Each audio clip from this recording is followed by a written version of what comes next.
Greetings and welcome again to the Force4Good Podcast. I'm Dennis Brooks, Senior Superintendent of Police here at the Jamaica Constabulary Force. This week we continue a conversation about a critical agent of the Jamaica Constabulary Force, the Criminal Records Office. My guests are the Commanding Officer for the CRO, DSP Traceann Edwards, and this week we're joined by Detective Inspector Jerome Jones, the Corporate Support Specialist here with the JCF. Welcome, ladies and gentlemen. Thank you for having us. Last week, we had several issues that we explored, some common misconceptions, and I had to bring you back, DSP Edwards. Thanks for coming back. One of the things that I want to explore, because we've seen questions now coming in, people are asking us questions, and I raised the issue last week of this whole matter of persons being named as wanted, named as person of interest, and it may come out in the investigation that there is no matter against them. Clearly, they wouldn't have a need for an expungement because there's no criminal record to speak of. Sometimes, however, they have challenges with employment, or somebody might recognize them or heard their name and their employer is giving them a hard time. Tell us about the matter as it relates to charge. Say, for instance, you are charged with a crime, regardless of how serious it is, you are charged with a crime, but you are not convicted. You had the matter acquitted, you were successful in your challenge of the charges. What is the status of the criminal record in relation to that? All right, so when a matter is completed and the conviction, the acquittal certificate is forwarded to the Criminal Records Office, and once that person has been acquitted of that offense, of that crime, then that information would be deleted from the system. Yes. So there's no need to worry that there are issues on the system overhanging that need to be cleared up then. Right. There's no worry about that. But it also relies, as we mentioned last week, on the synergy, the working relationship between the CRO and the courts and other stakeholders. It does. Because when we don't get the information from the courts, then we cannot update the system. So from time to time, we will have outstanding matters. So the person would have been fingerprinted as the court had ordered that fingerprint, and we would have that on the system to say that this person has an outstanding matter. And so we would from time to time send them to the court to get an update as to the result of that matter. And if that person has been acquitted, then that person would be able to get a clean police record. All right. Let's see if we can look at it from this perspective. The CRO is certified and recently recertified ISO 9001 compliant, correct? Well, that in and of itself is an achievement. Jerome Jones, I know that you have been integral in assisting from a corporate services perspective, the JCF, in that. What does that mean for our systems? Because ultimately, the ISO is certifying our system. Yes, what it really means with ISO 9001, it is saying to us that whatever we say that we're doing, we're actually doing it. And to improve it each time, because with every system, there's always a need for improvement. So for example, with the Criminal Records Office, how we do what we do now, the ISO 9001 is only saying to us that you are certified, the fact that you say that when the member come, they'll be treated a particular way and they'll be out of here within the particular time so specified, which we can say is 45 minutes once you have all systems working optimal. Everyone should be out of there by 45 minutes. But if there is a hit on an individual, you'd have expected that person might go over the actual timeline. So ISO is just for that purpose. In terms of our technology, because the technology is really a tool to enhance the quality of service delivery and the work of our people. In terms of our technology that we are bringing to bear, I mean, many people are impressed by the fact that they can go online, they can do this, and with a click of a button, they have a date, and before they know it, they have a certificate in their hand. Tell us about how we've used, even during the period of COVID, when there were restrictions of numbers of people in spaces, that we've tweaked the technology, and you're a technology man. We've tweaked the technology in such a way that we are now optimizing our efficiency. Yes, thanks for that question too. And let's start with the crowd. First, the news would have it to say that there is too much crowd at the criminal record office. And even within COVID time, it comes in such a time that we were actually in motion, because the commissioner would have given the order to have outside empty.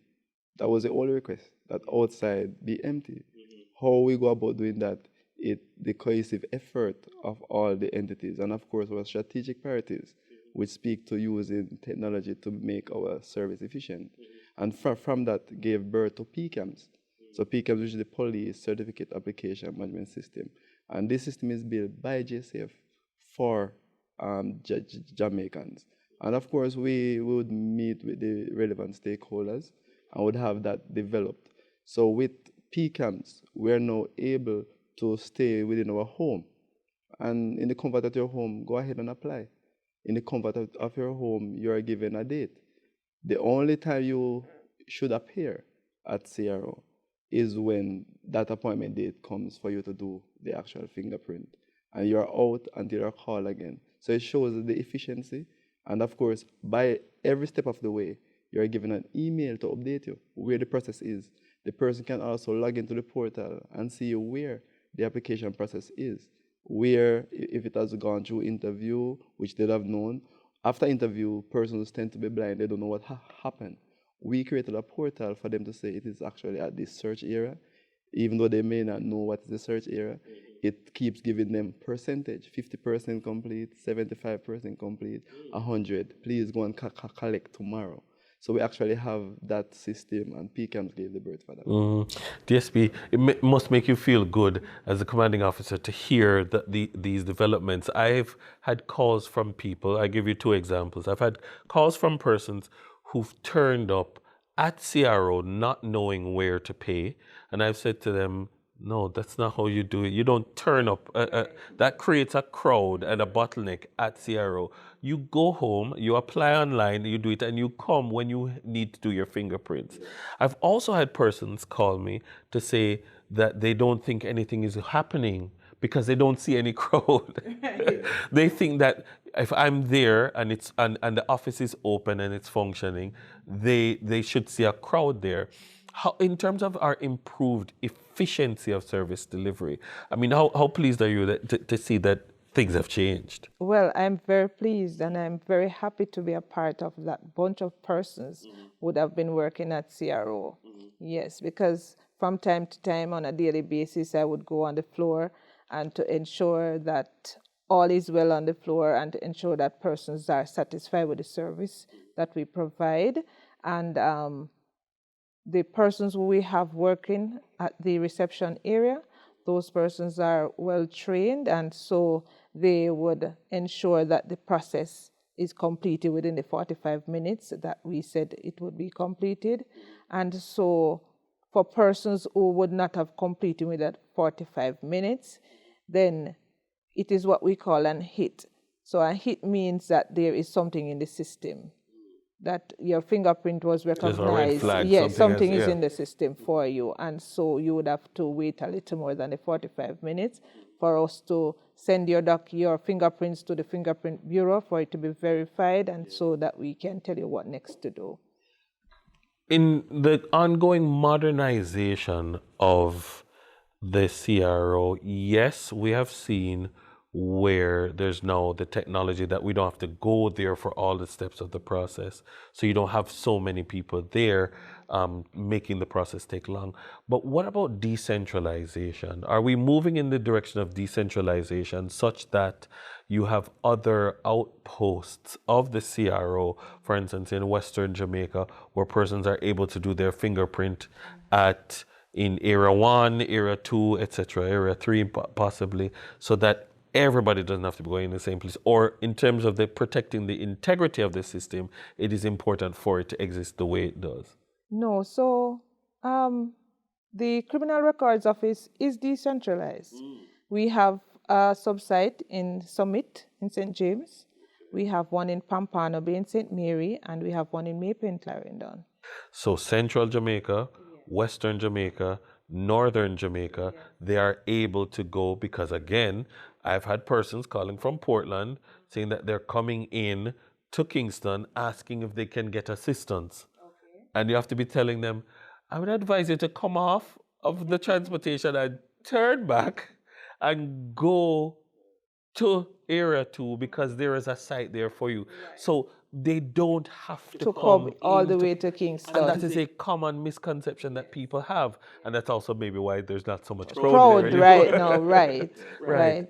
And so, and again, Inspector, are you saying that the quality of service that exists in Kingston is the same quality of service in Montego Bay, in Pampana Bay, in Maypen? No doubt, no doubt. And we would have randomly visited these locations without even them knowing that we popped up. So the people in Maypen aren't more friendly than the people in St. James? Because of how we're trained. I believe we rally back on the training first. It's about systems. It's not about personalities. Not about personality. Exactly. And I like that. Now, I want to delve a little bit more into technology. As I said, you're a technology person, you're an innovator. With the increasing use of technology, are there any digital initiatives then, online services that we can be looking at that the CRO is implementing or you have in the pipeline? Because it's been really good and I think maybe people are spoiled for choice.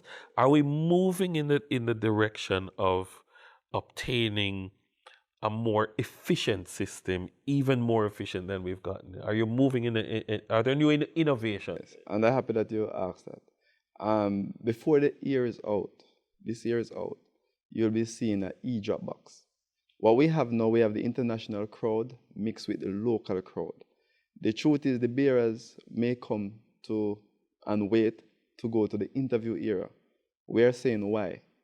We just need an e-drop box for them to drop that envelope in, get a stamped receipt. The envelope will be stamped on its way down, so the receipt is actually identical to the actual package that you have dropped off. And what that will happen is to free up the lines. So the local persons who are here waiting to be served will be dealt with in that accordance. And if you should check the ratio, at least 15% of that crowd is international persons waiting. So if we can pull them out using our e-drop box technology to have that at their location, which is in Kingston, it will be mostly because most of the international persons would have sent their package to Kingston. If there's a need, even in the sub-sites, it will be there. And there's a discussion that would have already gone through, and it is coming this year. So before the end of 2025, the e-drop box will be a reality. Well, you've heard it here first on the Force for Good podcast. Before the end of this calendar year, you will have an e-drop box that will significantly reduce the backlog, not that there is much of a backlog, but reduce the waiting time for persons who are seeking to have their processes executed, especially those persons internationally who are mixing in the local pool of applicants. Yes, and I just want to add that this initiative came through because of our internal auditors, our external auditors, and the existence of ISO. So in order for us to be so efficient and more efficient, we would have taken those suggestions from all these stakeholders who would have assisted us in getting our certification this year.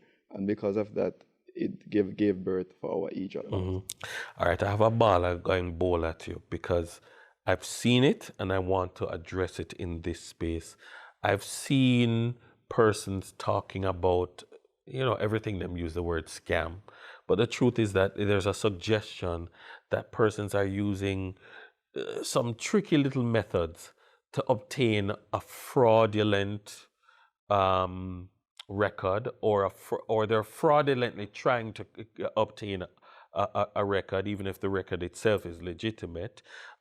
Have you been contacted, whether it is by employers or embassies and that kind of a thing?